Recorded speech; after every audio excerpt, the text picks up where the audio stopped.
Bonjour. Bonjour. C'est quoi, il faut que je pioche? C'est un volant, en volant tout. Ça y est, c'est fini. Yop, yop, yop. Bon, je commence par ça, je sais de quoi vous parlez. Voilà, bon, le Père Noël, on en parle, ça y est, c'est fini. Vous êtes contente? Josiane voulait appeler ça, le Père Noël s'est tiré une balle dans le cul, mais on a abandonné. Donc, pour la petite histoire, on a tourné sous le titre Les Bronzés Fêtent Noël, parce qu'on a eu des problèmes d'autorisation avec le titre original. Ce qui me plaît dans le Père Noël, c'est qu'il y a longtemps, il est toujours là, quoi, et que ces films ne se démodent pas. Et je trouve que c'est un des meilleurs films qu'on ait fait ensemble, quoi. C'est un film qui survit et qui quelquefois se bonifie même. Mais bon, moi, quand je le vois, je vois autre chose. Je vois notre jeunesse, je vois plein d'autres choses. Oui, c'est vrai que j'ai regardé à un extrait. C'est vrai que il n'était pas très woke. Enfin, c'était un peu MeToo, quoi. Le personnage, c'est ignoble. Mais c'était rigolo à faire, oui, c'était rigolo. Même. Alors, ça, voilà. Ah, ça évidemment, c'est les choristes. C'est un volant tout. Exactement. Oui, c'est une belle aventure aussi, ça. Qu'à 20 ans maintenant, il y a d'autres générations qui le découvrent, des mômes. Le film a une force d'émotion grâce au thème et surtout aussi à la musique et à la voix magnifique du petit Monnier, quoi, qui maintenant fait 2,20 m. Oui, c'était un souvenir étrange parce que le film a commencé sous des très mauvais auspices, quoi. On a eu que des emmerdes.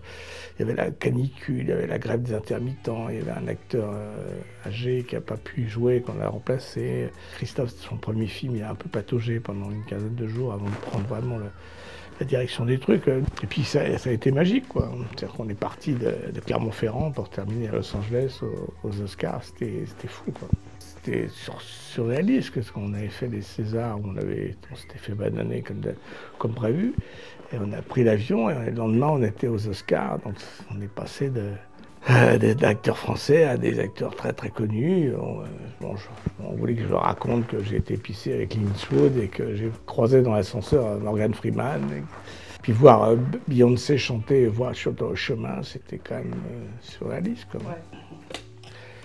Ça, c'est quoi? C'est Bernard Buffet, ça? C'est pas celui-ci, mais c'est pas grave, ça ressemble un peu au Bronzé Vonski. Mais c'est étonnant, ces films, parce que c'est des films que on a très peu vus, nous. On est sans doute ceux qui avons vu le moins souvent ces films-là. Mais tout le monde me parle de répliques. Je dis, mais pourquoi on me dit ça? Puis après, je commence à comprendre parfois, mais ma femme a acheté un petit appartement et il y avait la vendeuse était là, elle me regarde, elle fait en riant. Je dis, mais pourquoi elle fait ça?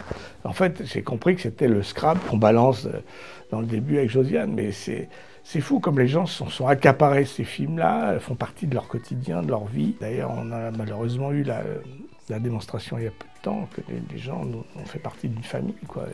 Et les gens ont vécu, et ont grandi avec nous, avec nos conneries et nos films. Et c'est assez touchant, quoi. C'est That Life.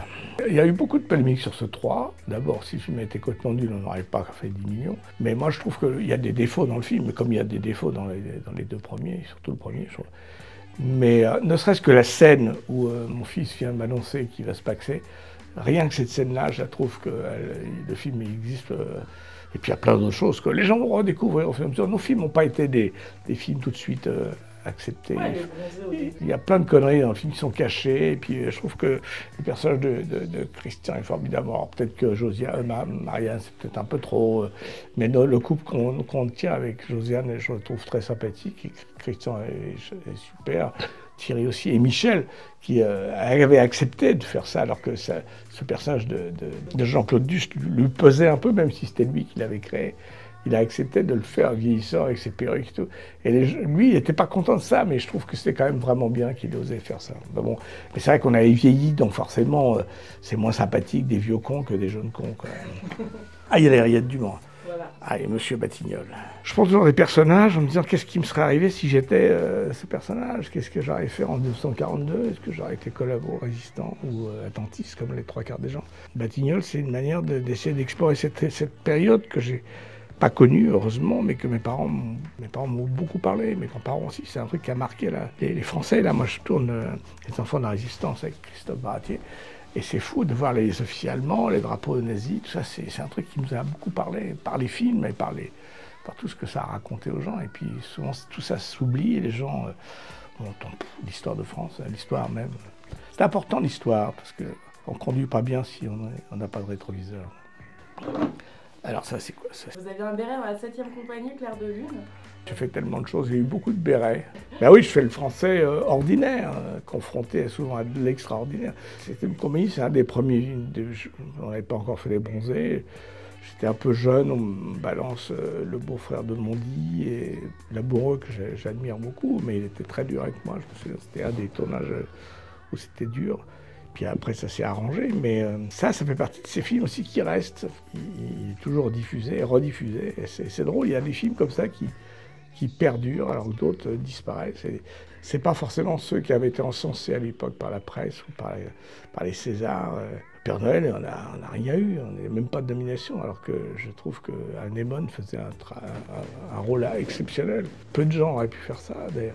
On essaye de faire de son mieux, puis après, c'est le temps et les spectateurs qui jugent, quoi. FBI, alors ça, je sais pas pourquoi. FBI, mais c'est pour Pinot.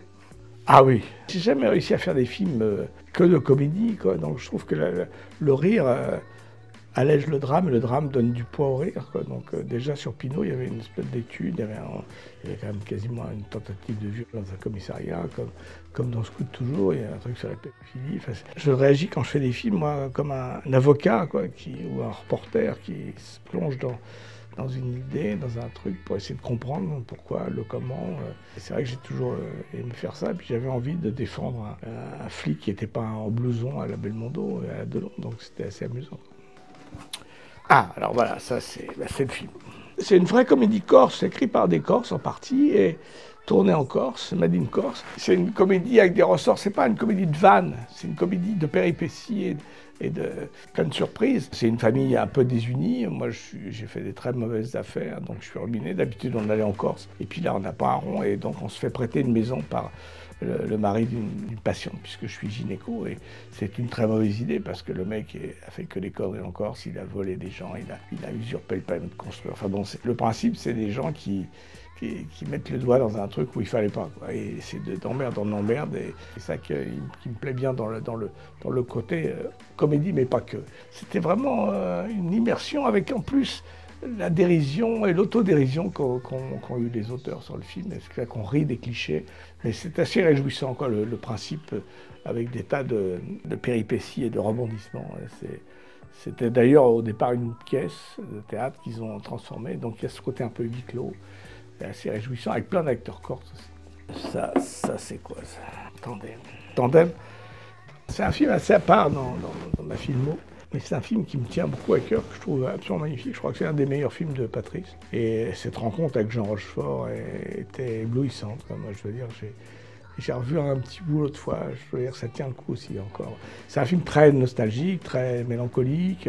Ça n'a pas été un gros succès public, mais je trouve que c'est un film plein d'émotions. En tout cas, on a eu beaucoup de plaisir à jouer ça, et j'ai eu une chance folle de passer 2 mois avec Jean, qui était un personnage extraordinaire. Non seulement c'était un grand acteur, mais en plus il avait un discours, un vocabulaire, des anecdotes, comme pareil avec Marielle ou avec Noiret, les trois étaient exceptionnels. Alors ça, pourquoi le ciseau? À Le Coiffeur, c'était Meilleur espoir féminin, oui, c'est un film aussi qui me tient beaucoup à cœur, que j'avais écrit avec Isabelle Mergo, et c'était un film qui était une manière de parler aussi à mon père. J'étais à la fois le personnage principal et puis l'actrice principale, donc c'était une manière de dire, c'était défense, illustration de ce métier vis-à-vis des gens qui ne comprenaient pas bien tout ça, comme mon personnage ne comprenait pas ce qui lui arrivait de voir sa fille sur un grand écran en train de pleurer alors qu'elle n'était pas triste. Et c'est toute l'ambiguïté qu'on a, nous, dans nos personnages de fiction par rapport au quotidien et à gens qui ne sont pas dans le métier, qui nous voient jouer des trucs qui ne sont pas nous, quoi. Je me souviens toujours, quand je jouais au théâtre, j'avais toujours peur que ma mère se lève en disant « Mais non, il n'est pas comme ça, il est beaucoup moins con, hein. Mon chéri, il est beaucoup plus intelligent. » Attends, ça, excuse-moi, c'est quoi ça, celui-là? Non, mais c'est pas... Non, c'est Papy. Papy de la Résistance, mais ça c'est... Voilà, c'est police française. Ah. Yop, yop, yop.